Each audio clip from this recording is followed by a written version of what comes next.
ሰላም ጤና ይስጥልኝ ውድ የሶሎዳ ሚዲያ ቤተሰቦቻችን እንዴት አላችሁ? ለዕለቱ የመራረጥናቸው አዳዲስና ትኩስ መረጃዎችን ይዘን ቀርበናል። መረጃዎቻችን እየተከታተላችሁ ከኛ ጋር እንድትቆዩ በአክብሮት እጋብዛለሁ። ሰበር ለና ዓባ ዓዲግራት ምስናይ ትግራይ ሓይሊ ሰላም ሓውር ስለያ ከምኡ ንውሽጣዊ ስርዒት ደለይቲ ለውጢ ከተማ ዓዲግራት ብምትሕብባር ሰሪሖሞ ዘለው ስራሕ ረይወሎም ለይቲ እዚ ተደናጊ ዓዲግራት ከተማ በባነር አሸብርቃ አድራለች። በትግራይ ክልል ተቀጣጥሎ እየቀጠለ ባለው የህወሓትን አገዛዝ የመታገል ተቃውሞ ወደ ዛሬ መስከረም 20 2018 ዓ.ም በሚያነጋው ሌሊት ላይ የአጋማ አውራጃ ዋና ከተማ በሆነችው ዓዲግራት ከተማ የተለያዩ የትግራይ ለውጥን የሚመሩ አካላት ፎቶ ያለበት እንዲሁም ለውጥ እንፈልጋለን ህወሓት ይበቃዋል ከሚሉ ጽሁፎች ጋር የያዙ ባነሮች በከተማው የተለያዩ አካባቢዎች ተሰቅለው አድረዋል። በዚህም የህወሓት አገዛዝ ፍርሃት ውስጥ ገብቶ አካባቢዎቹ ላይ ሰራዊት ልኮ ለመጠበቅ እየሞከረ እንደሆነ ቢገለጽም ወጣቶቹ ግን ህወሓት እስኪወገድ ይህንን ተቃውሞ እንደሚቀጥልም አስታውቀዋል። በሌሎች የትግራይ አካባቢዎችም ይህንን የለውጥ ፈላጊዎች ንቅናቄ እየተቀጣጠለ ይገኛል። የትግራይ ለውጥ ፈላጊ ኃይሎች ንቅናቄ ማኒፌስቶውን ይፋ አደረገ። ጀነራል ጻድቃን ገብረተንሳይ፣ ጀነራል አበበ ተክለ ሃይማኖት ጆቤ፣ አሰፋ አብርሃ፣ ትንሳኤ ሰብዓ እንደርታ ፓርቲ፣ ባይቶና ፓርቲ፣ አረና ፓርቲና ስምረት ፓርቲ በጋራ ጥምረት በመፍጠር የትግራይ ለውጥ ፈላጊ ኃይሎች ንቅናቄ የተባለ የህወሓትን አገዛዝ ለማስወገድ የሚንቀሳቀስ እንቅስቃሴ በመመስረት ማኒፌስቶውን ይፋ አድርገዋል። የዚህ ንቅናቄ ዓላማ ፓርቲዎቹ ያላቸው ሁሉንም ልዩነቶቻችን በይደር በማቆየት ሁሉም የፖለቲካ ድርጅቶች፣ የሲቪል ወይም የሙያ ማህበራትና ተደማጭነት ያላቸው ተጽዕኖ ፈጣሪ ግለሰቦች በተቀመጡት በግልጽ የሽግግር ግቦች ላይ በመሰማራት የትግራይን ነባራዊ ሁኔታ ለመለወጥና ትግራይን ለመታደግ ሁኔታዎችን ማመቻቸት መሆኑን በመግለጽ ይህንን ለማድረግ ከላይ ወደ ታች የጋራ አደረጃጀቶችንና ሂደቶችን በመዘርጋት በትግራይ ያለው የህዝብን የለውጥ ፍላጎት ከጫፍ እስከ ጫፍ መምራት ነው ብለዋል ንቅናቄው።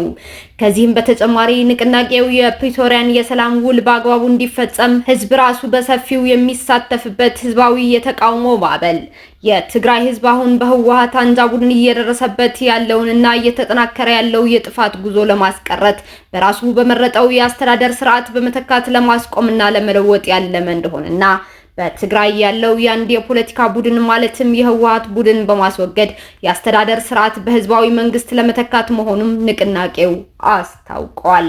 ንቅናቄው በትግራይ የተረጋጋ ሰላማዊ የፖለቲካ ትግል ለማድረግ በጣም አስቸጋሪ ወደ መሆን ተሸጋግሮ ትግራይን በሰላም መግባት የማይቻልበት የጦርነት ስጋት ከቀን ወደ ቀን እየጨመረ የውጭ ኃይሎች የጦር አውድማ የመሆን እድሏ ሰፊ የሆነ መምጣቱንም በመግለጽ ትግራይ ሌቦች የሚያሽከረክሯት ክልል መሆኗንም ጠቅሷል። አሁን ባለው ሁኔታ መቀጠል ወይም በዚህ መንገድ ወደ ጦርነት መሄዳችን ትግራዋይን ወደ ህልውና አደጋ እንዲገባ የሚያደርገው ስለሆነ ይህንን የጥፋት መንገድ ለማስቆምና ትግራይን ለመታደግ ትግል ማድረግ አለብን ሲልም ለመላው የትግራይ ህዝብ ጥሪውን አስተላልፈዋል። የብሔራዊ መረጃና ደህንነት አገልግሎት አባል ነኝ በማለት ሰዎችን በማስፈራራት እያገተ ገንዘብ ሲቀበል የነበረው ግለሰብ መያዙ ተገለጸ። የብሔራዊ መረጃና ደህንነት አገልግሎት አባል ነኝ በማለት ሰዎችን በማስፈራራት እያገተ ገንዘብ ሲቀበል የነበረን ግለሰብ በቁጥጥር ስር መዋሉን የአዲስ አበባ ፖሊስ ጠቅላይ መምሪያ አስታውቋል። ዳዊት ጥላሁን ወይም ምንተስኖት ጥላሁን የተባለው ግለሰብ ሐሰተኛ የብሔራዊ መረጃና ደህንነት አገልግሎት መታወቂያ በመጠቀም የብሔራዊ መረጃና ደህንነት አገልግሎት ሰራተኛ ነኝ በማለት ሰዎችን በማገትና በማስፈራራት ገንዘብ እንደሚቀበል ከህብረተሰቡ የመጣን ጥቆማ መነሻ በማድረግ የብሔራዊ መረጃና ደህንነት አገልግሎትና የአዲስ አበባ ፖሊስ ጠቅላይ መምሪያ በጥምረት ባደረጉት ክትትል ግለሰቡን መስከረም 16 ቀን 2018 ዓ.ም በቁጥጥር ስር እንዲውል ማድረግ መቻላቸው መምሪያው ትናንትና ባወጣው መግለጫ አሳውቋል። ተጠርጣሪው ከሜክሲኮ ወደ ጋርመንት በታክሲ ተሳፍራ የምትሄድን የግል ተበዳይን ሳሮን ተስፋዬን ደህንነት ነኝ በማለት በማስፈራራትና በመደብደብ ጉዳት ያደረሰባት መሆኑን የግል ተበዳይ በማህበራዊ ሚዲያ ማሰራጨቷ ይታወቃል። ይህንን ተከትሎም ግለሰቡ በግል ተበዳይ ላይ ባደረሰው ጉዳት በሕግ የሚጠየቅ መሆኑን የአዲስ አበባ ፖሊስ አስታውቋል። ግለሰቡ በቁጥጥር ስር በዋለበት ወቅት ሐሰተኛ የብሔራዊ መረጃና ደህንነት አገልግሎት መታወቂያ እንደተገኘበትም ተገልጿል።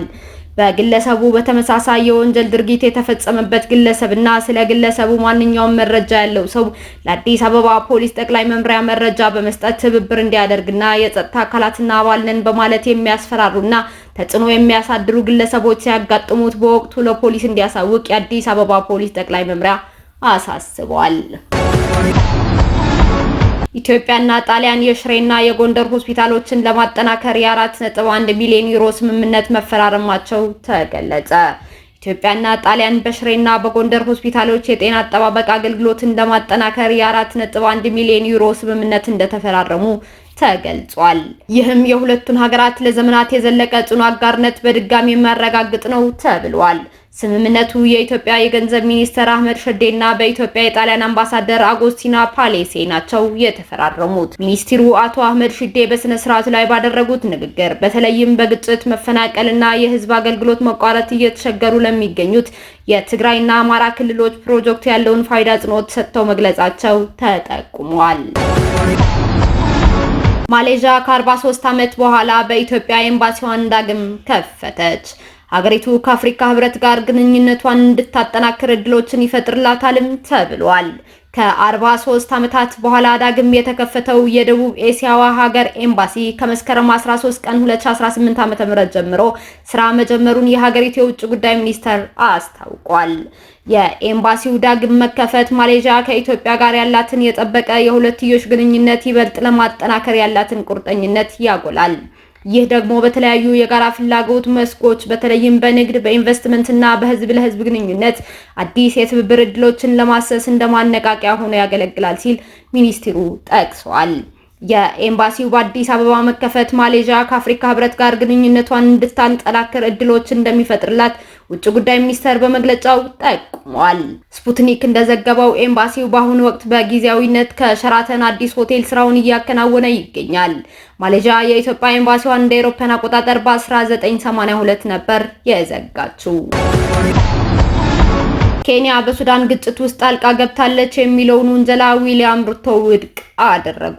ኬንያ በሱዳን እየተካሄደ ባለው ግጭት ውስጥ ጣልቃ ገብታለች የሚለውን ውንጀላ ውድቅ ያደረጉት ፕሬዝዳንት ዊሊያም ሩቶ የናይሮቢ ሚና ለተፋላሚ ወገኖች የውይይት መድረክ በማመቻቸት ብቻ የተወሰነ መሆኑን አጽንኦት ሰጥተዋል። የኬንያው ፕሬዝዳንት ዊሊያም ሩቶ ከፍራንስ 24 ጋር ባደረጉት ቃለ ምልልስ ኬንያ አንዱን ወገን ትደግፋለች የሚለው ውንጀላ በአሉባልታና በፕሮፓጋንዳ ላይ የተመሰረተ ነው ብለዋል። ኬንያ የምትከሰስበት ምክንያት ለተፋላሚዎች ወገኖች የውይይት መድረክ በማመቻቸቷ ነው። ከዚያ ውጪ ምንም የለም። ለየትኛውም ወገን አንዲት ሳንቲም ወይም ድጋፍ አላደረገችም ሲሉ ሩቶ ውንጀላውን ውድቅ አድርገዋል። ሁለቱን የሱዳን ተቀናቃኝ ጄኔራሎችን በተመለከተ የኬንያ አቋም አንድ መሆኑን የጠቆሙት ሩቶ ሁለቱም ተመሳሳይና በሱዳን ለተፈጸሙ ግፎች እኩል ተጠያቂ መሆናቸውም ተናግረዋል። መንግስት ጠንካራ ካልሆነ ሀገር አይኖርም ሲል የቡርኪና ፋሶ መሪ ኢብራሂም ትራኦሬ ገለጸ። ቡርኪና ፋሶ በስትራቴጂካዊ ዘርፎች ቁጥጥሯን እያጠናከረች መሆኑን ፕሬዝዳንት ኢብራሂም ትራኦሬ ተናግረዋል። ፕሬዝዳንቱ የስልጣን ዘመኑን 3ኛ ዓመትን አስመልክቶ በሰጠው ቃለ ምልልስ ሉዓላዊነትን መሰረት ያደረገ ራዕዩን ተከላክሏል። መንግስት ጠንካራ ካልሆነ ሀገር አይኖርም ሲልም ገልጿል። ፕሬዝዳንቱ የተናገራቸው ቁልፍ ነጥቦች አንደኛ፣ ቡርኪና ፋሶ እንደ ማዕድን፣ ግብርናና ወሳኝ የህዝብ አገልግሎት ዘርፎችን መልሳ እየተቆጣጠረች ነው። በተለይም ትርፉ ህዝቡን መጥቀሙን ለማረጋገጥ ቡርኪና ፋሶ 2 ማዕድናትን በ$164,000 ገዝታለች። በግብርና የግል ዘርፍ መንቀሳቀስ ባለመቻሉ መንግስት የምግብ ጥገኝነትን ለመቀነስ እንደ ሩዝ ምርት ባሉ ዘርፎች ላይ ኢንቨስት ያደርጋል። ቀደም ሲል ወደ ግል ተዘዋውሮ የነበረው የተሽከርካሪ ቴክኒካል ምርመራም ወደ መንግስት ይመለሳል የሚሉ መሆናቸው ስፑትኒክ ዘግቧል። ውድ የሶሎዳ ሚዲያ አድማጭ ተመልካቾቻችን ለዕለቱ መራርጠን ወደ እናንተ ያቀረብናቸው ወቅታዊ መረጃዎቻችን እነዚህ ነበሩ።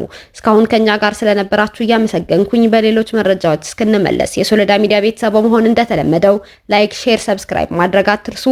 መረጃዎቻችን በቶሎ እንዲደርሷችሁ የደወል ምልክቷን ይጫኑ።